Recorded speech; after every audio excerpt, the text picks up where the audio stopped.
There's a famous story about 3 different gerim, potential converts, who came to Hillel and Shammai. You're familiar with the story? One came to Shammai, for example, and said, please teach me the whole Torah while I'm standing on 1 foot. If you can do that, I'll convert to Judaism. What did Shammai do? Kick him out.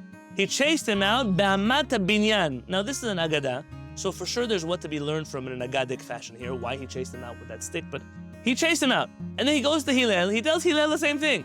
Convert me on 1 foot, teach me the whole Torah on 1 foot and convert me. What does Hillel say? He doesn't chase him out. He says, sure, stand on 1 foot, I'll convert you. The next one says, convert me so I can become a Kohen Gadol. Can a Ger Tzedek become a Kohen Gadol? No. Can a regular Israel become a Kohen Gadol? No. So Shammai chases him out of the building. What does Hillel do? Hillel says, fine, I'll convert you, and then he teaches him that he can't be a Kohen Gadol. So let me ask you, in today's reality of our Giyur programs, all the endless ones, doesn't matter on the spectrum, who do we rule like, Shammai or Hillel? What does it look like the world? Imagine if someone came to the Beit Din and said, Rabbi, I don't have time to learn in your program, just I'm standing on 1 foot, convert me to Judaism. What would you say if Hillel had a Beit Din for conversion today? What would they say about Hillel? It's reforms, can't be justice. So for the record, I don't view reform to be a derogatory slur, okay? But they'll say about him, he's not a rabbi upstanding in the Jewish people. They're gonna say about he's a kangaroo court, it cuts corners. You know what they're gonna say about him, you know how this works. So how did Hillel do it? But Hillel was clearly right. So the Chachamim tell us that these 3 gerim found themselves together one day, and they said, Kabdanuto shel Shammai, the strictness of Shammai wanted to remove us from the world, and the acceptance of Hillel wanted to bring us into the Jewish people. Because of him we have, there should be more like him in the Jewish people. So what happened in the story? How could it be that Shammai reacted one way, and Hillel, listen, Chevra, Shammai was justified in saying, I'm not going to make a mockery of my Torah. I'm not going to teach you Torah on 1 foot. What was Hillel's justification?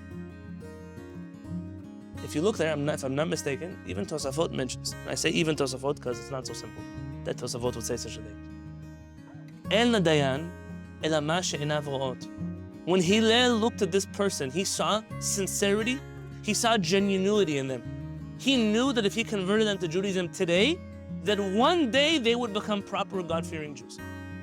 And so he converted them today, even though the evidence, the facts, the requirements, the syllabus, the curriculum, the GPS, whatever requirements exist in the world today, the boxes didn't get ticked. But Hillel said, I know that this person will end up being a tzaddik.